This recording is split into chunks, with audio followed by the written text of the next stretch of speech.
Donc, partie 2, je disais, l'État est censé te protéger, reconnaître ton contrat avec un écrit. Tu as un contrat avec l'État et les privés ne peuvent pas, par exemple, venir détruire ton contrat. Les banques doivent honorer ton contrat et l'État lui-même aussi est obligé de respecter ton contrat. Par exemple, si tu as construit un contrat avec l'État, il sera difficile que l'œuvre que tu as construite puisse être expropriée. Ça sera très difficile parce que l'expropriation déjà est d'utilité publique. Donc déjà comme c'est d'utilité publique, il sera difficile à ce que l'État puisse dire ok, on veut exproprier une chose qui est d'utilité publique parce que ça, ce qui est public, c'est censé servir à la population. Et là, c'est une protection que tu peux avoir si tu as un contrat.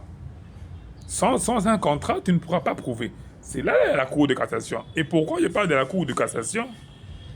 Et pourquoi je parle de la Cour de cassation? Je parle de la Cour de cassation parce que la Cour de cassation ou bien le Conseil d'État, ce sont les juridictions qui sont au sommet, qui, elles, ils prennent des décisions que les autres juridictions ou tribunaux doivent suivre, sont obligés de suivre. Mais ce ne sont pas n'importe quelle décision. Ce sont des décisions qui renferment un principe. Donc une règle qui est obligatoire pour tous. Comme vous voyez par exemple, la Cour peut dire, il apparaît qu'en termes de contrat, la Cour a déjà retenu, considère que en matière de vente, le contrat qui est le soubassement de la vente doit se faire par un écrit ou par un acte qui provient d'un notaire, d'une autorité publique. Là, c'est une position de la jurisprudence. C'est une position dominante. Et c'est ça qui va s'imposer à autrui.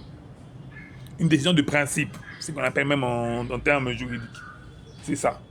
Mais la Cour peut aussi prendre des décisions qui ne sont pas des principes. Une décision qui ne s'applique qu'à un seul dossier. Maintenant, comment savoir la décision, si c'est des principes ou n'est pas de principe, c'est que tu vas voir que la décision prise par la Cour renferme généralement un comportement qui est général. Un point de vue, un avis. Qui a tendance à s'appliquer à plusieurs domaines. Quand on dit par exemple que pour la Cour, il apparaît, ou bien elle considère qu'en matière de vente, la vente doit avoir comme élément ça. Là, c'est déjà un principe pour dire que pour la Cour, une vente qui n'a pas ça ne peut pas être qualifiée comme une vente ou un contrat.